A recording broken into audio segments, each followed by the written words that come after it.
your university is in fact the oldest in the Western Hemisphere.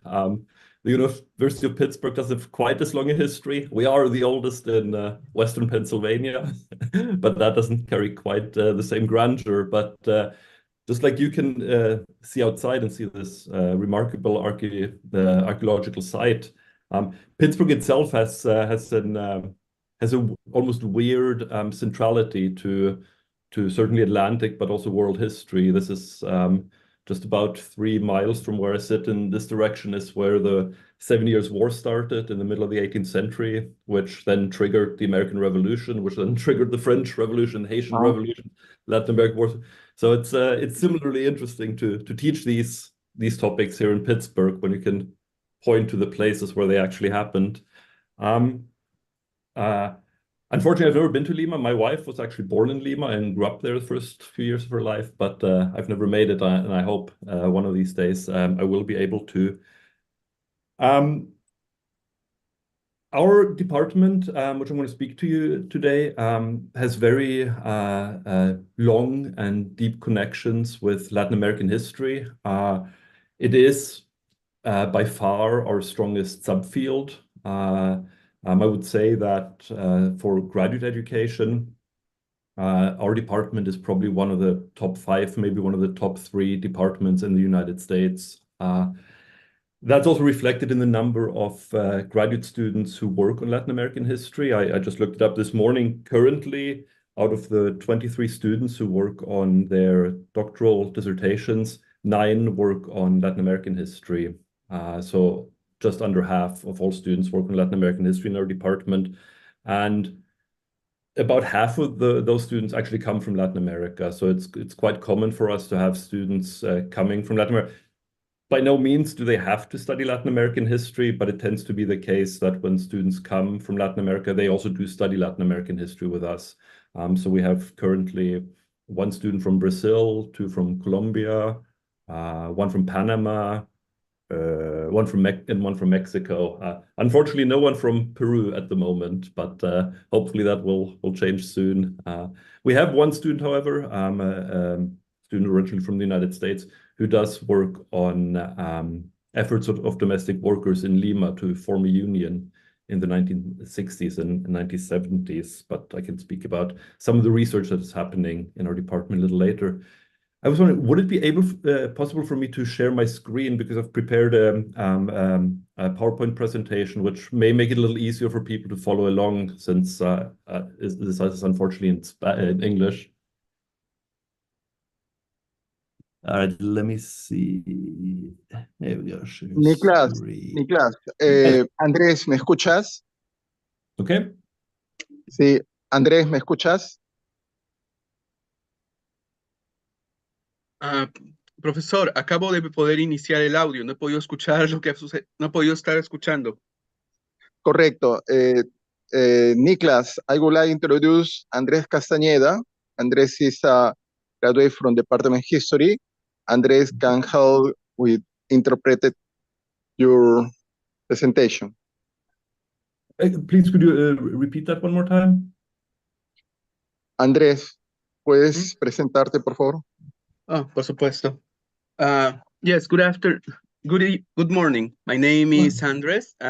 I can help with interpretation, although I do apologize, sir. It's just that at the moment with my audio so silent, I have been unable to hear what you've been saying. I apologize. Okay, not a problem at all. Not a problem at all. So thank you, and the apologies are all mine that I don't speak this very widely spoken language. So what I was going to do, because I certainly know next to nothing about how graduate education works in Peru, so I don't want to assume that people have a general idea of what it works like in the United States. So I'm going to say a little bit about how graduate education works in the United States in general, and then specifically speak about how we do it in our department. So you have some context. First of all, in general, just sort of a very quick overview. In the United States, undergraduate students spend usually 4 years to earn their bachelor degree, then another 2 years to earn their master degree, and then 4 or 5 years to earn their PhD degree. Now, some history departments have no graduate program at all. Some departments only have terminal master's programs. That is, that you can only earn a master's degree in that department. Some have combined a terminal master's program and a PhD program.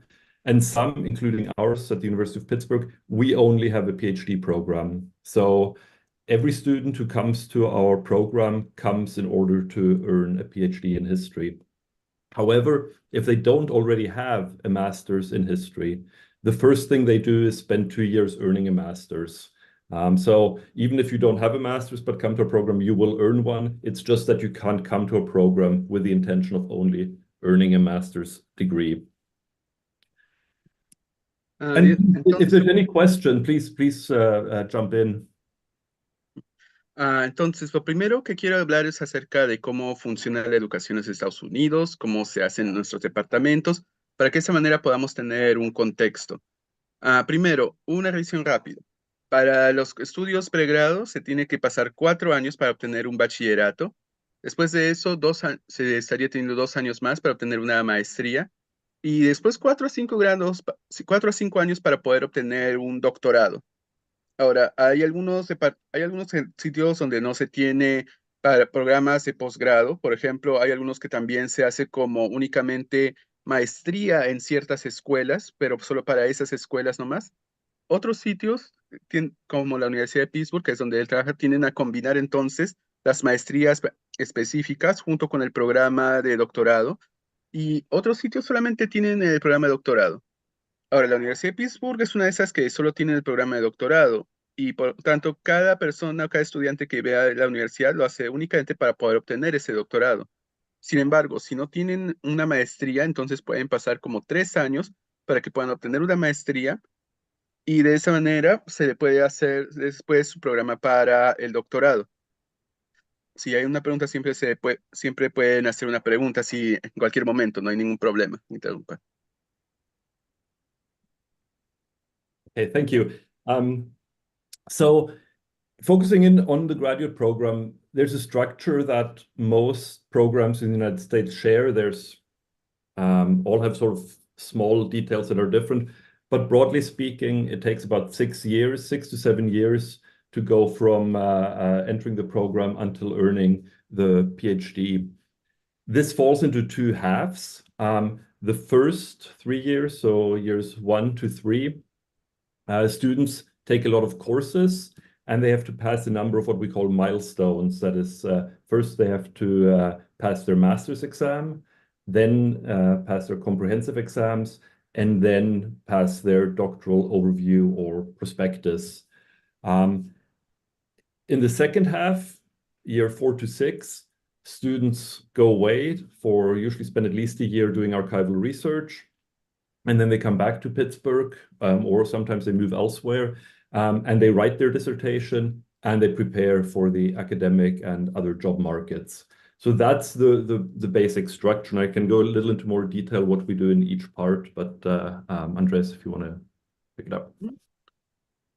Se trata del programa de posgrado, pregrado de historia.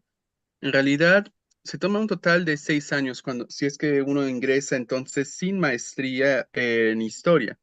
Y estos años se dividen en diferentes partes. Los primeros 3 años es cuando pasan diferentes cursos, tienen que tomar diferentes cursos para aprendizaje y tener que tomar también diferentes tipos de exámenes doctorales para que puedan revisar lo que han estado estudiando y aprendiendo. Son diferentes objetivos los que tienen que realizar al final de cuentas una vez que en estos primeros 3 años. Pero la segunda parte, los siguientes 3 años, que son del año 4 al año 6, es cuando el estudiante ya sale de la Universidad de Pittsburgh para empezar a hacer su investigación en archivos, en el campo, para que de esa manera puedan empezar a escribir su tesis. Y empiezan a prepararse entonces para poder ir de regreso a Pittsburgh o a otra universidad para presentar su tesis y de ahí ingresar nuevamente a los mercados, tanto de mercados laborales o académicos. So, because this is different a little bit from country to country, I want to speak a little bit also about what we do in those first 3 years of training before students formally become doctoral candidates and begin their research in earnest. So, number one is students take courses to gain mastery in 2 fields. One is a regional field. That can be Latin American history, or it can be European history, or East Asian history, for example. And secondly, they have to gain mastery in a transregional or a thematic field. So this could be something like Atlantic history.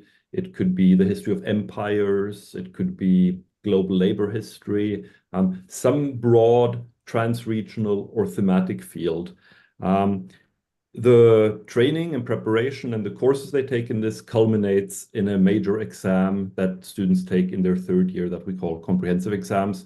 And that proves that they have mastered the literature in that field. So that's one element. The second is that students start training to become teachers. So we have a pedagogy program, and many students also serve as teaching assistants. So they learn the skills of being university teachers. We also train students in professional skills, things like how to give presentations at conferences, how to apply for grants. Students also have to learn to speak in at least, or to work in at least one language other than English. And finally, students start doing, in a very guided way, initial research that prepares them for when they go out to do their dissertation research in the 2nd phase of the program. Ahora, sé que esto es distinto en diferentes países. O sea que quiero empezar hablando acerca de qué es lo que básicamente se tiene que realizar durante los primeros 3 años antes de que se conviertan en candidatos para un doctorado. Primero, se tiene que obtener una maestría en diferentes campos. Puede ser, en primera sección, campos regionales como, por ejemplo, en qué parte del mundo te vas a enfocar en estudiar, tanto en Europa, Sudamérica, tal vez África, tal vez una historia de Egipto en un solo país, etcétera, pues. Y luego tienes que tratar de obtener maestría en tanto áreas transregionales o en campos temáticos. En áreas transregionales podría hacerse como los países atlánticos, otra vez los imperios como el romano, el persa, que han estado expandiéndose por diferentes áreas, o tal vez con campos temáticos como por ejemplo la historia de la labor globalizada, la historia de intercambios, de mercadería, etcétera. Pero esto tiene que realizarse junto con un entrenamiento para el examen que se tendría que realizar en el 3er año, porque es un examen comprensivo.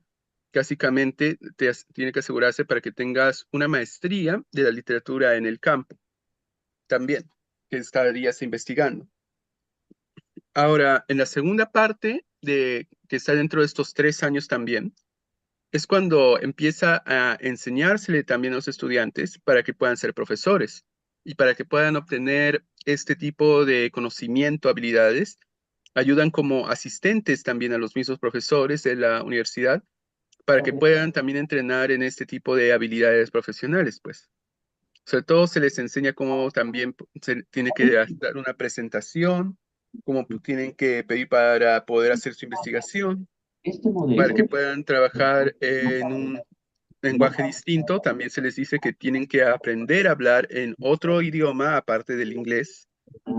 Y también, finalmente, a estos estudiantes se les guía para que puedan estar preparados durante su investigación inicial. Se les guía entonces en los primeros pasos de la investigación para que estén listos cuando tengan que dar su tesis o disertación. Thank you.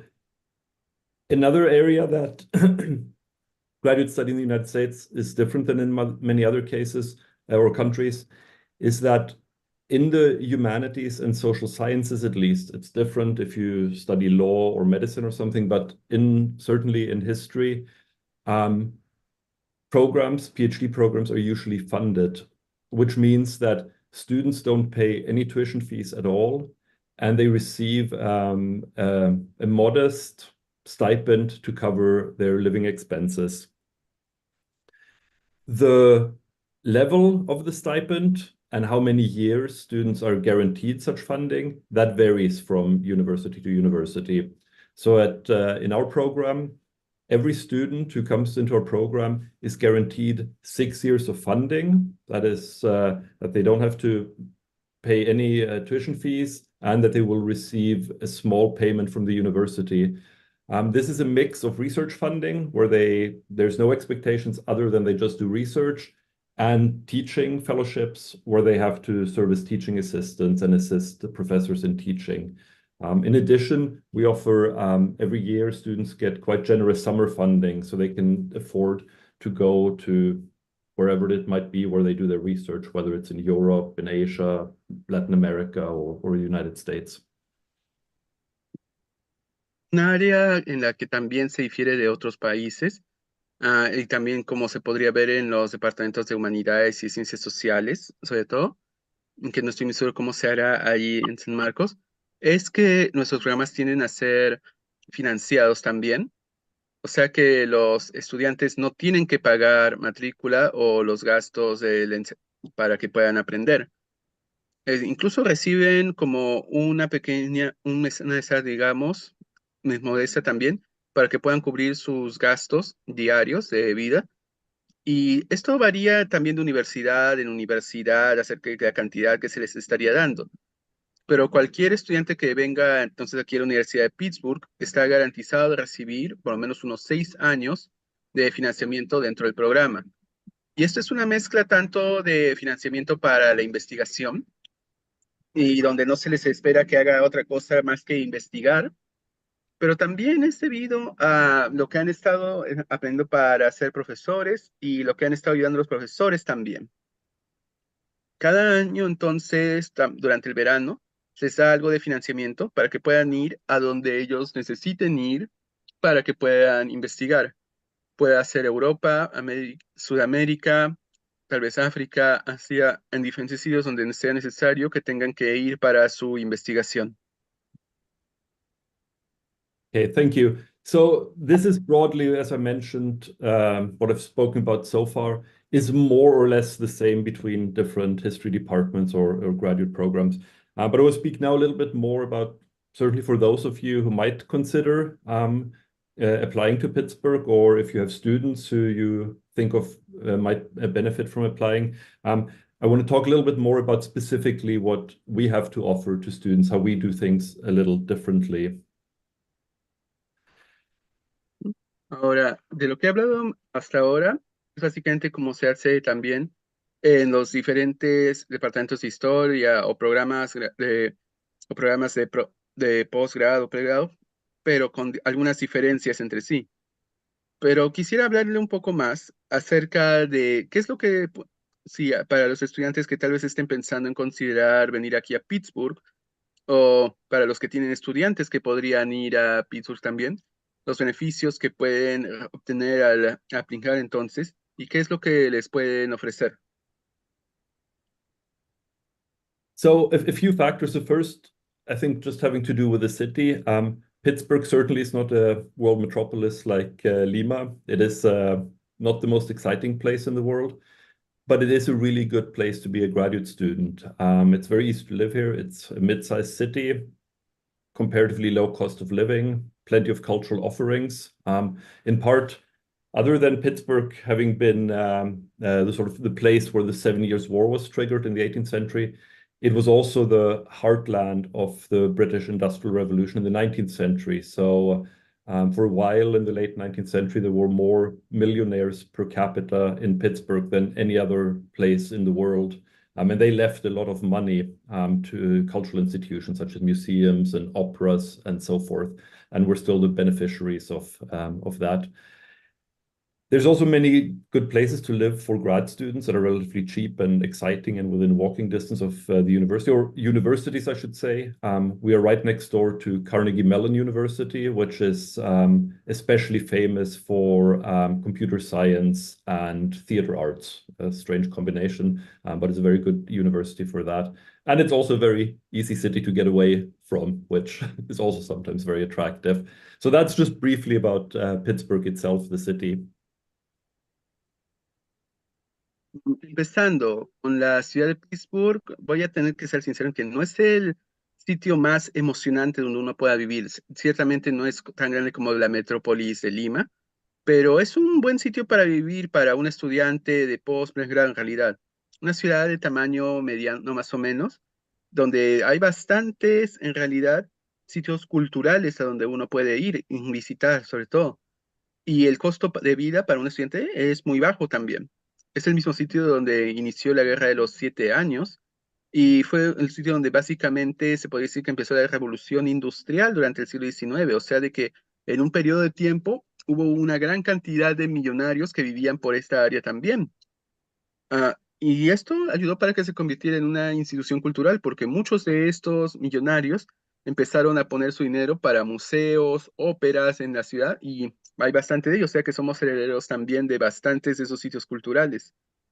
También hay bastantes lugares donde hay para ciencia muy barata, y está y se puede caminar también directamente a la universidad que se encuentra al costado, la Universidad de Carnegie Mellon, que es muy famosa por sus programas de ciencia de la computación y de arte de teatro, una combinación algo ahí, pero está ahí. Es una ciudad muy fácil donde puedes ir, salir básicamente. Okay, so focusing in on our program, one of the things that really I think sets us apart from many programs that we sort of compare ourselves to is that we're much smaller than them. So we currently have 23 graduate students, and every year about 5 or 6 join us. This is comparatively small for a US history program. But what that means is that we emphasize very strongly that faculty and graduate students work very closely together. So we practice very close mentoring as graduate students spend a lot of time in meetings and discussions with their advisors and with other faculty. It also, I think, leads to a relatively collegial environment. We try to have flat hierarchies between faculty and graduate students, and we try to find many spaces where we meet as relative equals, where there's no assessment, where we don't give grades, but where we simply have productive discussions and then readings and then projects. So we have a whole number of working groups where faculty and graduate students simply work together on projects that interest them completely aside from any kind of assessment. And we believe that that leads to a very intellectually productive environment. Ahora, quisiera enfocarnos un poco más en el programa. Lo que nos diferencia también de diferentes programas en otras universidades es que somos mucho más pequeños que ellos. Tenemos como 23 estudiantes de grado y cada año se nos une cada 5 o 6 más. Para un programa de historia es algo pequeño, pero eso significa de que la facultad y los estudiantes tienden a ser más cercanos el uno con el otro cuando se trata de estudio, cuando se trata de ayudarse el uno al otro, porque en este caso se puede realizar un sistema de aprendizaje mucho más cercano y personalizado, se podría decir. Muchas veces los estudiantes se encuentran para discutir con los consejeros y también con otros miembros de la facultad, tratando de, tratando de ayudarse mutuamente el uno al otro. De hecho, en muchas ocasiones se trata de obtener un tipo de jerarquía un poco más plana, porque para que de esa manera haya espacios donde se puedan encontrar como relativamente iguales, para que puedan tener discusiones productivas, tal vez incluso trabajando juntos en un tipo de proyecto, porque muchas veces se forman grupos donde pueden trabajar juntos en lo que se les interese y en vez de lo que es necesario en este caso, lo cual ha ayudado bastante a crear un ambiente muy productivo internamente. Another thing I think that we share with other departments, but that is a little bit more pronounced in ours, is that we're a very international community. As you can hear from my accent, I'm not a native English speaker myself. I'm originally from Sweden and grew up in Germany and then eventually ended up in the United States. And that's fairly typical. About a third of our faculty comes from outside of the United States, places like Denmark, Germany, Switzerland, Russia, Israel, China, Brazil. And about half our graduate students come from outside of the United States. So in addition to the countries in South and Central America already mentioned, we have students from Kazakhstan, from Russia, from China, and that's currently it, I think, yes. Otra cosa que compartimos con otros departamentos, pero es mucho más pronunciado en el nuestro, es de que tenemos muchos miembros de la comunidad internacional. Por ejemplo, como tal vez puedan darse cuenta por mi acento, yo no soy de aquí de Estados Unidos, yo soy de Suiza, crecí en Alemania y de ahí fui a Estados Unidos, lo cual es algo típico, de hecho, es la facultad aquí en este país, pero no fuera de él. Tenemos estudiantes que vienen también de Dinamarca, Alemania, Rusia, Israel y Brasil, para dar unos ejemplos. Pero no solamente nos enfocamos en partes del sur o centro de América o Europa también. También tenemos estudiantes de Kazajstán, tenemos estudiantes de China, tenemos estudiantes de Asia, a fin de cuentas. So that our kind of demographic profile is also reflected in the way we do history in our department. One of the things we're famous for is that we emphasize very strongly trans-regional and world history. So the majority of faculty and the majority of graduate students, while our work is all grounded in some place, in some region, virtually all of us place it within some kind of broad trans-regional, inter-imperial, or global context. So this is an orientation that we emphasize very strongly in our work. I mentioned already that all grad students have to specialize in two fields. One is a regional field, and the one we teach in our department are Latin America, US, Europe, and East Asia. And then they also have to specialize in one broad trans-regional thematic field. And I've listed here a few, like world history, environmental history, Atlantic history, labor history, and so forth. And that's also reflected in the courses we regularly offer. So here again, you can see only a small selection of them: teaching world history, history of state socialism, global capitalism, Latin American revolutions. So these are the types of courses students take in our department, so we can encourage these very broad perspectives. Entonces, también, como se puede ver, tenemos un perfil que aquí en nuestro departamento de historia, donde tratamos de enfatizar la historia transregional, la historia mundial, y la mayoría de la facultad y los estudiantes tienden a estar con un conocimiento mayor y bien balanceado en algún tipo de lugar o región. Todo que esté balanceado y puesto en un contexto mundial transregional. Esto es algo que enfatizamos muy fuertemente en todo tipo de trabajos. Como hemos mencionado, los estudiantes se especializan en dos campos, el regional y uno que sea mayor transregional o temático. Como he mencionado anteriormente, esto regional se refiere, por ejemplo, a sitios como América, Sudamérica, Europa o el este de Asia, por ejemplo, pero temático se refiere, o transregional se refiere a áreas mucho mayores, como los países atlánticos, los sudafricanos, o tal vez simplemente tipos de estudios acerca de labor o de capitalismo, al final de cuentas. Estos entonces reflejan los cursos que se ofrecen. Por ejemplo, aquí mismo, como pueden ver, los cursos que se ofrecen más que nada son enseñanza para la historia mundial, la historia del Estado, la historia del socialismo estatal, capitalismo global, las revoluciones latinoamericanas. En final de cuentas, muchos de diferentes tipos de estos cursos toman lugar en el departamento y tratamos de alentar a nuestros estudiantes para que puedan enfocarse en ello. Thank you. I thought I'd just put up a number of current and recent PhD projects. I selected the ones that were in Latin America in history, since I imagined this would be of most interest to you, just to get a kind of sense of the type of research that graduate students do in our department. So I already mentioned Emily Culver's work, which should be finished sometime next year, Building Toward a Union, the Domestic Workers Movement and Young Catholic Workers in Lima, Peru, 1956 to 1985. You can see here, I'm not going to read them all out, but you can see We have people who work on relatively recent history, late 20th century, but we also have people who work on early modern history, like Leonardo Moreno Alvarez, who recently finished on work on logistics in the early Spanish-American Empire. We have students who work on environmental history, on political history and economic history. Generally, sort of the regions of Central South America that we're especially strong in and that we draw a lot of students in is Caribbean history, Brazilian history, and I would say a growing number of students who work on Central America. We usually also have people who work on Bolivia because of our colleague Laura Gotkovitz, who's an expert on Bolivian history.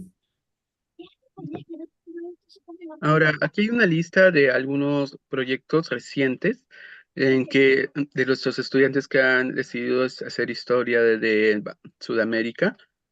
Y estos son algunas investigaciones que se han hecho en mi departamento.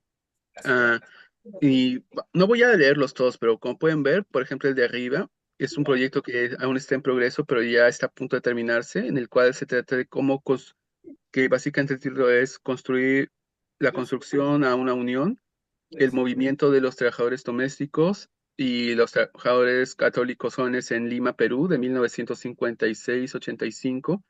Hay diferentes también estudios realizados no solamente para Lima, Perú, sino también para Brasil, el Caribe, y no solamente son todos ellos los que se enfocan en un tipo de historia, también se enfocan, por ejemplo, historia laboral, del ambiente, logística, la historia de la región, historia política también podría ser.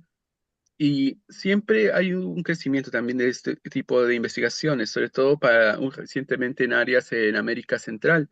Y hay muchos que se también están enfocando últimamente en Bolivia también.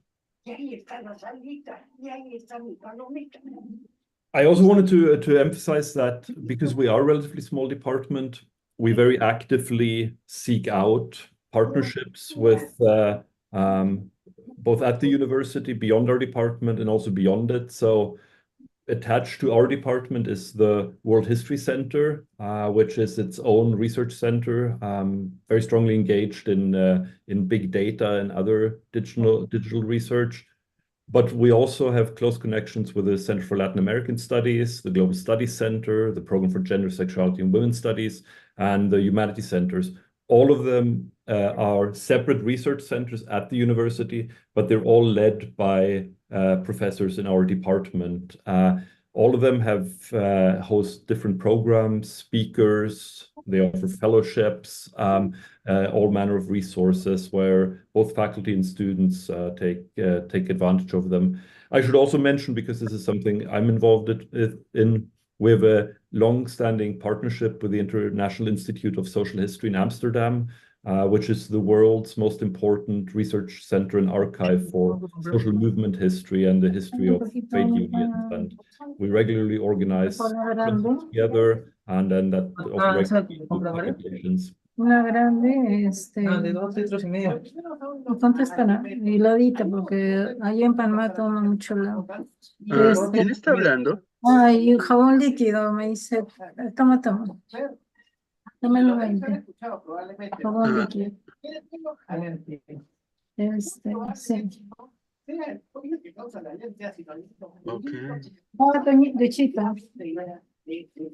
Y al regreso en la librería puedes comprar cuadernillos tamaño A4, cuadriculado, 2 cuadernillos.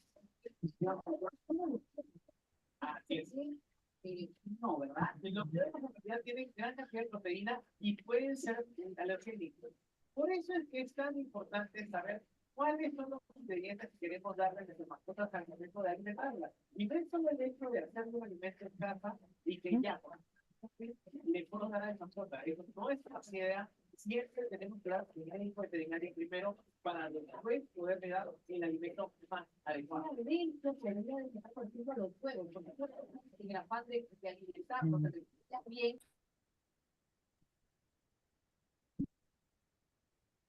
Muy bien, entonces también debo enfatizar de que es un departamento algo pequeño y por lo tanto siempre tratamos de buscar nuevas nuevos tipos de alianzas con diferentes universidades, aparte de nuestro departamento. Por ejemplo, estamos eh, haciendo un tipo de compañía con también el Centro de Historia Mundial, que se encuentra justamente al costado, donde se enfocan bastante en investigación digital y también obtención de bastante información, básicamente. También con también con el Centro de Estudios Latinoamericanos, el Centro de Estudios Globales, el programa para los estudios de mujer, sexualidad y género, y el Centro de Humanidades, todos los cuales están siendo liderados por profesores de historia de nuestro departamento, y todos los cuales tienen diferentes programas. También, por ejemplo, se ofrecen becas y siempre uno puede tratar de obtener algo de apoyo de ellos o darles apoyo para que todos podamos estar trabajando juntos en este caso. También debo mencionar que estamos juntos con un tipo de alianza concertó con el movimiento o con el Instituto Internacional de Historia Social que se encuentra en Ámsterdam. Y usualmente también tendemos a organizar eventos juntos en este caso. Thank you.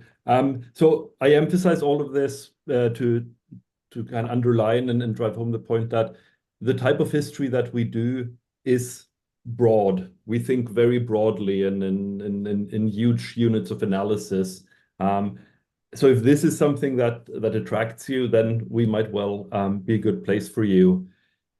Just to conclude, overall, what we hope to do with our graduate program is to train cutting-edge researchers, outstanding university teachers, but also professionals who work in history outside of universities, outside of the academy. Now, how well do we do with these things? In general, it's harder and harder to find permanent employment in US universities. The number of jobs are beginning to disappear. However, we continue to do much better than our peer institutions. And when it comes to our Latin Americanist students, we do much, much better. So 75% of all of our Latin Americanist PhD students end up in permanent university positions. That's about 40% more than the overall average. We also place quite a lot of students outside of the United States. Here I've listed a few of them: University of Costa Rica, University of Cartagena, Dukunshan, Leiden University in the Netherlands. So it's quite common that students come to us, earn their degree, and then return to their home countries. Or in other cases, they go to a third country and find academic employment there. And finally, we have a fairly large number of students who end up working in relevant sectors beyond the academy. So this can be in archives, libraries, museums, government agencies, and so forth. I listed two recent students here. One works for the Royal Geographic Society in London. Another student works for the Office of Treaty Settlement in New Zealand, where treaties with the indigenous population are being worked out. So these are just some examples of where our students end up. Entonces, menciono esto para poder enfatizar y básicamente el tipo de historia que nosotros queremos realizar es una historia muy amplia. Pensamos ampliamente, realizamos análisis para ello, y si esto es algo que les atrae, entonces sería una buena oportunidad y un buen lugar para ustedes que vinieran entonces aquí a Pittsburgh. Para concluir, lo que nosotros esperamos hacer. Nosotros esperamos y tomamos mucho orgullo en entrenar entonces investigaciones de alto alcance, también excelentes profesores de la universidad y profesionales de historia que puedan trabajar fuera de la universidad también. Ahora, hay algo que sí tenemos que decir, que se está haciendo mucho más difícil el poder obtener un trabajo permanente académico aquí en Estados Unidos. Pero aún así nosotros somos mucho mejor que nuestras otras instituciones compañeras cuando ponemos a nuestros estudiantes, nuestros graduados, en diferentes posiciones. Mucho mejor definitivamente que cuando se trata en diferentes instituciones latinoamericanas. De hecho, muchos de nuestros estudiantes pueden encontrar empleo fuera de los Estados Unidos. En ejemplos que puedo darles son los de la Universidad de Leiden, de Tirana, que son universidades en Europa, o la Universidad también de Costa Rica o de Cartagena, que están en Cartagena.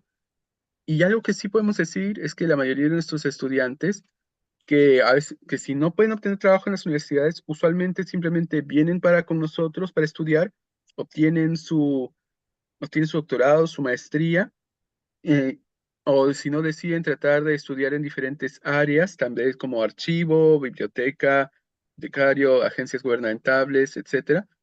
Pero a veces deciden simplemente tomar su grado y se regresan a su país o van a otro país donde también pueden obtener empleo gracias a la enseñanza que han obtenido aquí.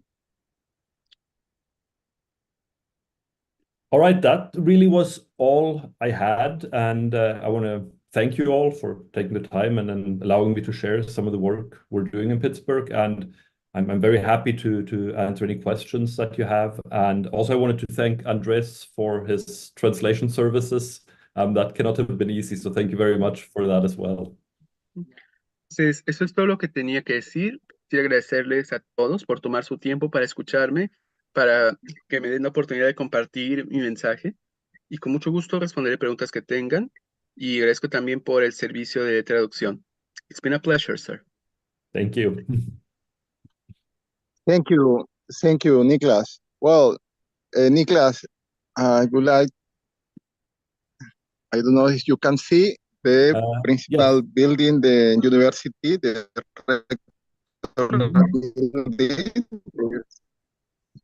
Jorge Basadre. Jorge Basadre is a Peruvian history, is the name university. The name, the principal auditorium university is Ella Dunbar Temple, another big professor from Department History. So our department history in San Marcos is small, but is the principal place in our university. Seminar, Niklas, seminar in December and January this year, host Tomás Bertonelli. Tomás worked in Zurich Technological. He worked about the Tsuji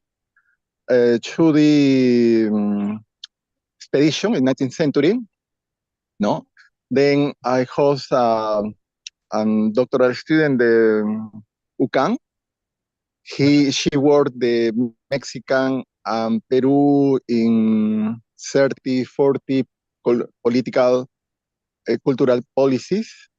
Now I finish and stay with Ruggiero Pache. Ruggiero Pache studied the technology, Western technology in Lima in 16th century. Ruggiero Pache is a postdoctoral fellow in Milano University. So seminar has this experience, no, with Zurich Technological, UCAN, no, Quebec, Montreal, recently with Milano University. I hope that can host a student from your department. I think a good opportunity to explore is the resource, the natural museum, the natural history, our university. His collection is the very early in 19th century. Is a naturalist from Europe who starts. And the same time this year, we celebrate 150 years the relation between Peru and Italy and Peru. So Italian study will be a bridge between Pittsburgh, Lima, and some Italian university. With Italian university, we have contact with Firenze, Milano, Bologna, Torino. I don't know, but it could be opportunity to think how to create opportunity for the students. No, absolutely. I would love to have an opportunity for one of our students to present in your seminar. And likewise, the reverse. We have a few seminars that we run where we could offer a sort of an exchange in that way. I think that would be wonderful. We have time. Next year, 25, we seminar host with Nuria. Nuria is professor de medieval study in Colorado. She proposed the last medieval and early modern society in Spain in America about the Moros, Jews, and Christian, no? This is interaction, this is experience. She developed the study, and this is another opportunity for people study this topic in your department, no? Early modern history, no? The dialogue between civilization, dialogue between religion, between ethnic community in the Western Mediterranean and Atlantic, no? Early Atlantic history. Absolutely. I should have mentioned that one of 25. The areas we're strong in is also, as you say, early modern Atlantic history, and we have quite a nice sort of set of regional expertise. My work is primarily in the British Atlantic. My colleague Pernille Røe in French and Baltic Atlantic. My colleague Molly Walsh in the Iberian Atlantic. James Hill on a sort of indigenous Native American Atlantic. And we actually have a graduate student that we're trying to recruit to join us next year, who wants to work on similar of course, Niklas, I personally invite you to visit Lima to participate in seminar. This year, the seminar had some friends from Professor Bigelow from Virginia, Professor Polonia de Porto, Professor Benzoni de Milano. He proposed topic the 60th or 20th century, but the idea always is trans-regional, transnational, transcontinental approach, no? Of course, we had some contact with China, with Fudan University. Your department is interested in this area. The south of China for Peru is very important, the 19th century for the migration. We had activity with that university. No, certainly, and again, East Asia after Latin America is probably our second strongest subfield. So it seems we have a lot in common, and there's a lot of grounds for productive exchange here, I think. Well, Niklas, I would like to introduce Mahatma. Mahatma, please, can you share your background? Thank you, Dr. Hector. Yeah, Dr. Frickman, a pleasure. Well, I'm a junior researcher at the National Museum, the Natural Museum of History in San Marcos. And this museum houses the largest biological collections in Peru. For instance, the herbarium. It has around 700 million excicates, as well as the entomological, ornithological, mastozoological, paleontological collections. For instance, yesterday, we apertured a new exhibition of one of the largest Amazonian dolphins in the Piva Sea, and it was inaugurated as a temporary exposition, but it's a fossil that has a lot of history for us. Furthermore, we have the Perocetus colossus, which is the heaviest animal that has ever existed in the world and is from Peru. And in the case of ethnobotany, the ethnobotany collection that I studied together with Dr. Alban contains the relation with the human being and how we can connect the categories that in the history, the human uses every biological species, for instance, plants. And we have an archaeobotany laboratory to complement that part of the history. It means that we are not only studying what happens now, but also what was happened before us. And therefore, to understand historical processes is important for us to be able to relate the forms of use and development of plants and other biological specimens. And that's it that I can share with you at the moment. That's very exciting. I like that. Yeah, it is. It is. For us, it's pretty important history. And I have a question. For instance, I'm part of the biological department, ethnobotany.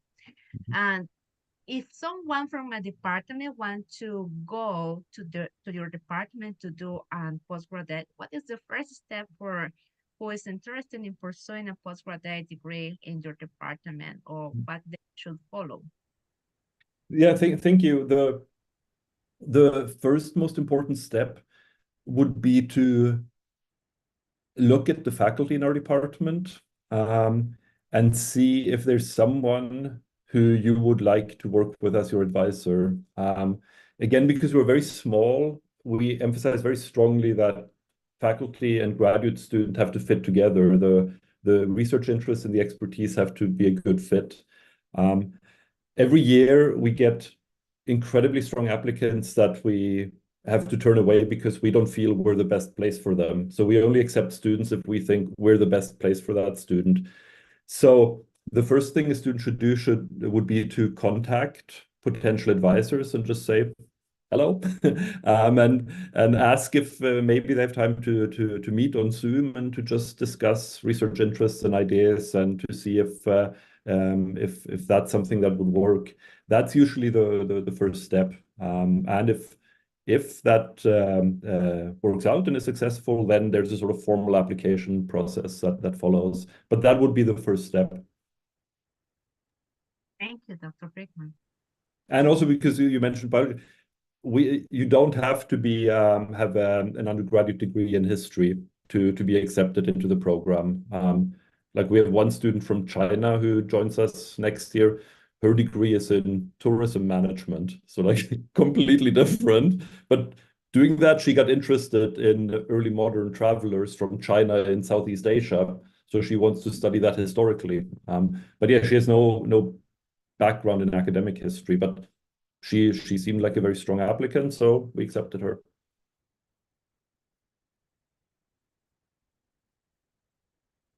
Excellent. Thank you, Dr. Friedman. I will share that information with my department. There are some people interested in this kind of postgraduate programs.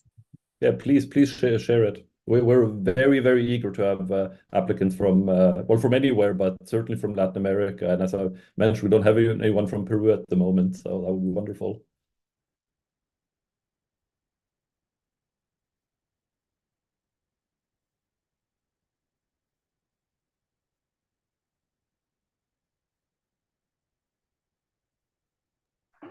Amigos, amigas, ¿tienen alguna consulta, alguna pregunta?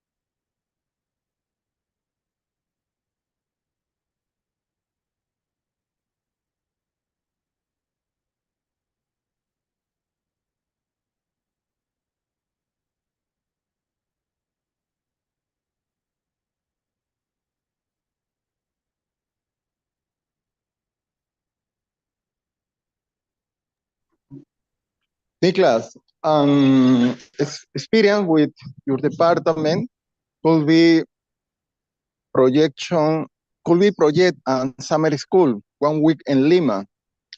Could be August, September, could be Jan, no? When you finish the semester in your university, I suppose the first week of Jan could be the second, the third week of Jan. 1 week in Lima, I can host 2-3 professors from your university propose topic No necessary Peruvian study, no? In general, transnational, transregional study. Mhm. Yeah, I think I would be very keen to explore that. I think it would make most sense if even if it doesn't have to be focus on Peru or even the regional history. I think it would make most sense if I connect you though with one of my Latin Americanist colleagues, since that angle I think will make most sense also for students and faculty from here to go to Lima. They're more likely if they are interested in Latin American history to want to do that. So I would be very, very keen to explore that. As I emphasized in our talk, we've tried to maintain these partnerships. Sometimes it's difficult because different schedules in different countries, but if we can make it work, I would be very keen to support that. The opportunity to develop, no, research with museum the natural history, specific the ethnobotanics collection, could be opportunity to connect, no, with friends the science, no, the science life in your university, no, and at the same time with people interested in enlightenment and science. Yeah, and then also I imagine we have a growing interest in our department and people working on various questions of environmental history, obviously, in context of the climate catastrophe we're dealing with. So there is an increasing interest in the history of environmental history. So that would be, I think, another angle in which that specifically would be interesting to people.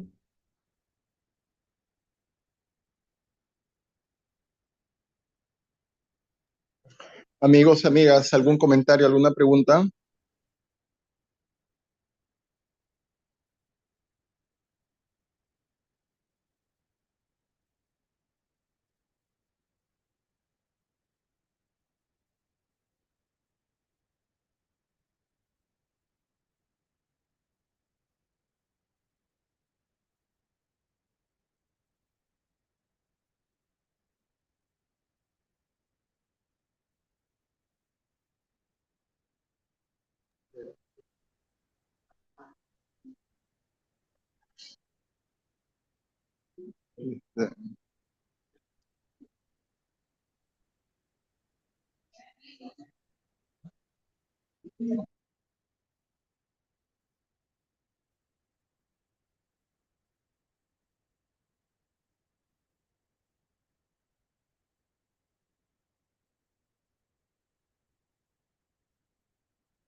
Thank you, everyone.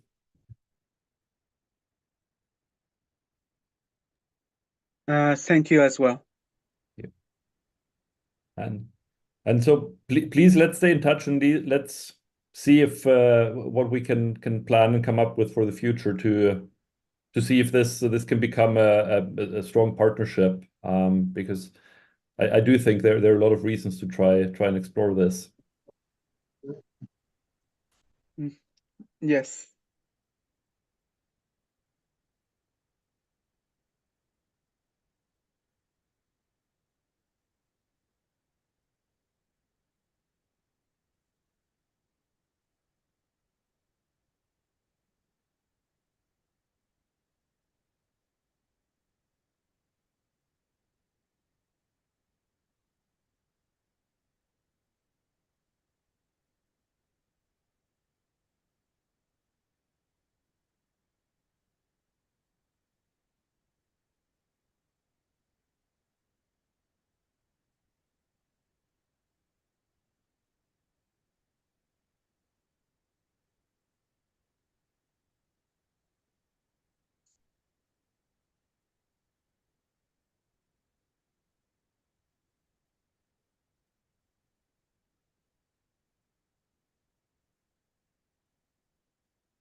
Thank you, Dr. Frickman.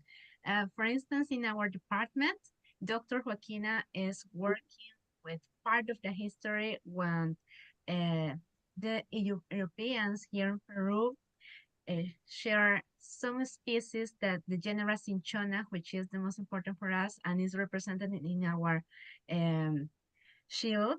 It's a plant pretty important because it's the active principles are using for the malaria.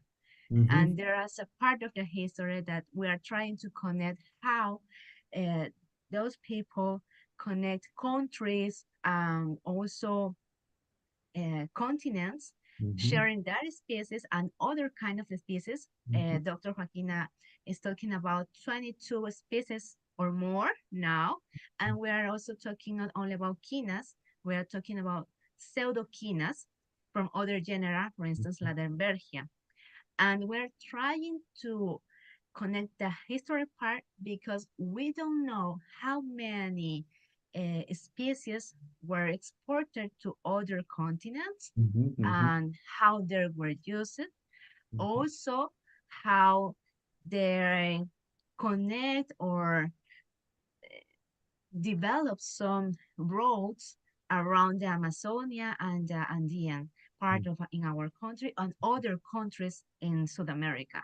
And it's part of how we connect the history in our department. But it's not the only topic. We are developing other topics. For instance, in my case, I'm trying to connect the part of history of the Ashaninkas because I'm studying in the Tambo River from communities there. However, even if they speak the Ashaninka language, they have another type of Ashaninka. There is not the same dialect. It's not the same. It's another one. They cannot communicate in the same language with other Ashaninkas from other parts of Peru. And it's pretty interesting because they have other kind of history. And in some ethnographic documentation that we have, and we did, of course, we discovered that some cultural expressions are not the same. For instance, the Tambo River Ashaninkas said that they don't know music expressions, and it's pretty common for the Central Ashaninka to develop music expressions. And there are other things with those topics that we're trying to understand because we're not from social science, we are natural science, and we're trying to understand that, and we work in a multidisciplinary way with other researchers from the world. And this partly how we can connect, for instance.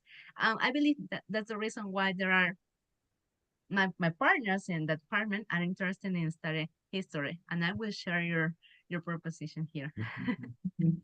Yeah, please. I think, I think many people are realizing that just as we need sort of broad geographic and regional perspectives, we also need to get beyond our sort of disciplinary boundaries, and especially as we deal with, again, the climate catastrophe, historians need to understand the biological and other hard sciences, and vice versa. Those scientists need to understand the history, how we got to this point, how the social forces have impacted the seeming sort of naturalness of nature.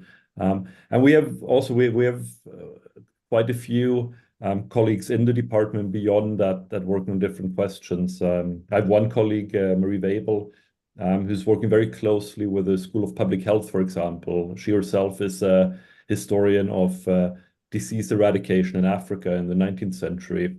And she's now working very closely with colleagues in the School of Public Health, who's trying to eradicate disease and epidemics today to, as you described, to sort of find ways in which both disciplines can feed each other and help each other. So I think that's a very productive way of doing what we're doing.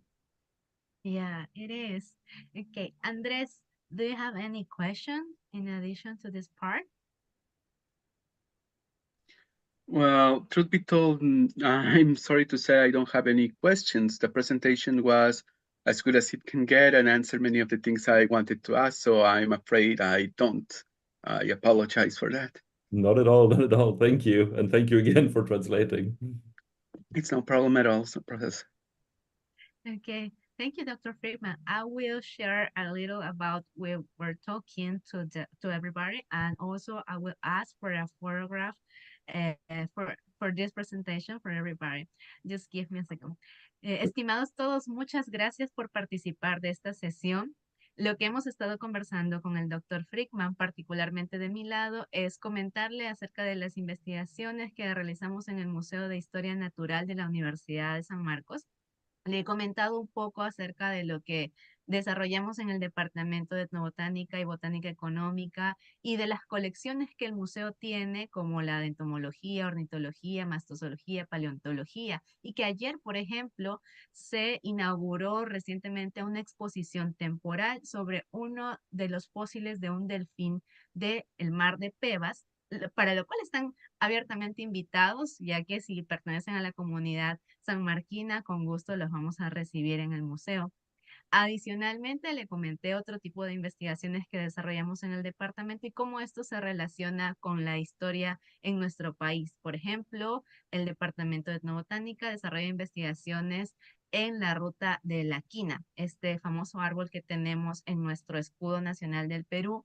La cinchona pertenece al género de cinchona, pero históricamente tenemos algunos vacíos de cuáles fueron las rutas que se usaron y qué otras plantas que son parecidas a las quinas y llamamos pseudoquinas, estuvieron conectadas en esas rutas y cuánto se llevó a otros continentes, porque tenemos registro de que esta planta se cultivó en África y de ahí proviene, por ejemplo, la guatónica, y también en algunas islas centroamericanas que pertenecían a Países Bajos actualmente, por ejemplo. Y así en sucesivo, y bueno, el doctor Friedman nos comentó también acerca de cómo es interesante poder tener este tipo de trabajo multidisciplinario y que efectivamente esta relación con las ciencias naturales es muy relevante. Y bueno, le comentaba también cuáles serían los primeros pasos para alguien que estuviese interesado en participar del posgrado con ellos y que tal vez no tengamos la carrera de historia como base. Y él nos comentó que efectivamente es poder comunicarnos con ellos, enviar nuestra propuesta de trabajo y que sí, es muy natural que tengamos o que ellos tengan propuestas de personas que no necesariamente tienen el grado en historia como base y nos comentó de un ejemplo de alguien, a ver, Nancy está acomodándose, muy bien. Perfecto, entonces a la cuenta de 3. 1, 2 y 3. Excelente. Segundo.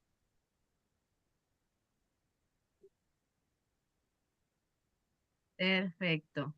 Muchas gracias, estimados participantes, por asistir el día de hoy, por acompañarnos en esta sesión durante varios días, porque sé que varios de ustedes han estado en casi todas las sesiones, si no es en todas también.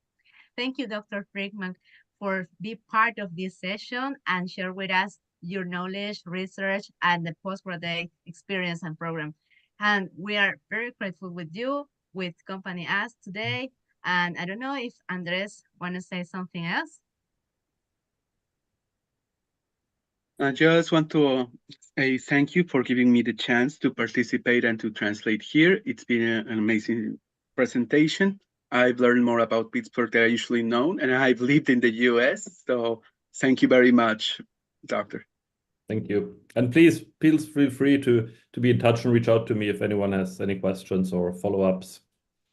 Thank you very much. Thank you, Dr. Friedman. Muchas gracias a todos por su participación. Nos encontramos en algún próximo evento que se ha organizado y los invitamos a estar atentos porque en los próximos meses el Seminario de Estudios Globales va a tener nuevas presentaciones muy similares a esta para que puedan continuar aprendiendo y tal vez estén interesados en otras investigaciones como las que hoy nos han presentado. Gracias a todos por su asistencia. Thank you, Dr. Thank you. Friedman. Goodbye, Doctor. Good Thank you very day. much. Bye.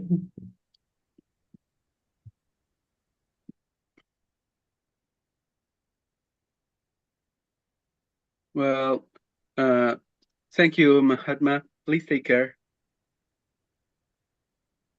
Gracias, Andrés. Igualmente, muchas gracias a todos por acompañarnos y tengan una muy buena tarde.